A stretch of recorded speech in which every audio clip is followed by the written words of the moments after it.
So how does a budget let know its primary stakeholder it's for them? So from 40% population, the children, I bring this message that we expect children to be a whole segment of budget, and everything that's being done for them, with them, about them is brought together into one substantive engagement and a commitment towards children, something which is long standing, continuous, and holistic.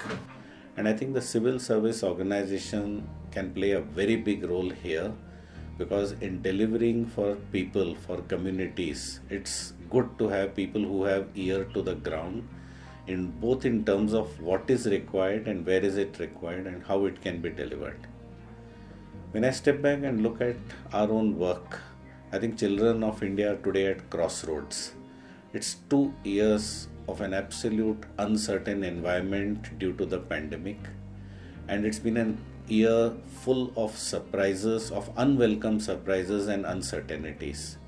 So budget 22 is coming in the backdrop of all this, and obviously the question is, are we doing enough? Is it getting children their due? This needs serious focus now.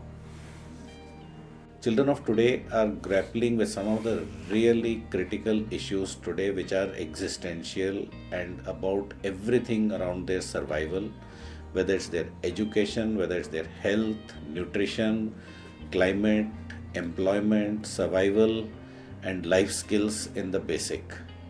So when I look at the current budget, which we saw day before yesterday, it does open up a tunnel.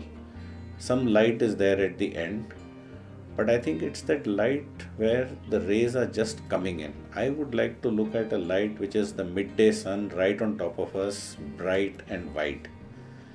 And we saw many announcements which lay emphasis on ensuring learning continuity, improving learning outcomes, greater allocation for Mission Vatsalya, and steps on addressing mental health issues. All these very important steps in the right directions. But are they enough? Are they adequate? And are they everything about children?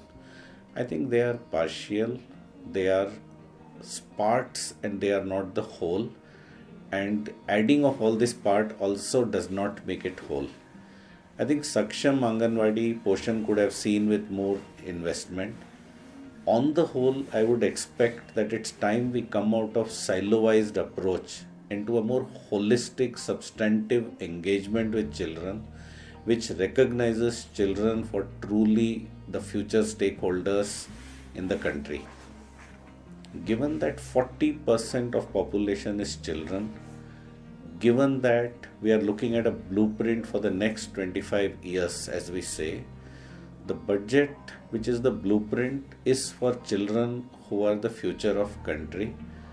But if there is not adequately invested in the future, where are we headed? That's a concern that we loudly have.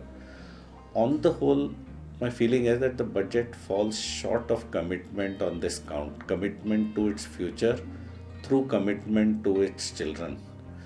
I mean, just look at it, that 2.3% of the union budget are children, 40% important, worth only 2.3%. I mean, I would even go by looking at how many times even the word child surfaces in the budget speech, thrice. And when I look at every other sentence having infrastructure and so many other things, I think it in some ways does an injustice to the children, to our future. I also feel it's time, I mean, aspirationally, as an organization, we are committing to make sure that in whatever steps the government has taken forward in this budget, we will contribute to make it happen on the ground, translate it into action.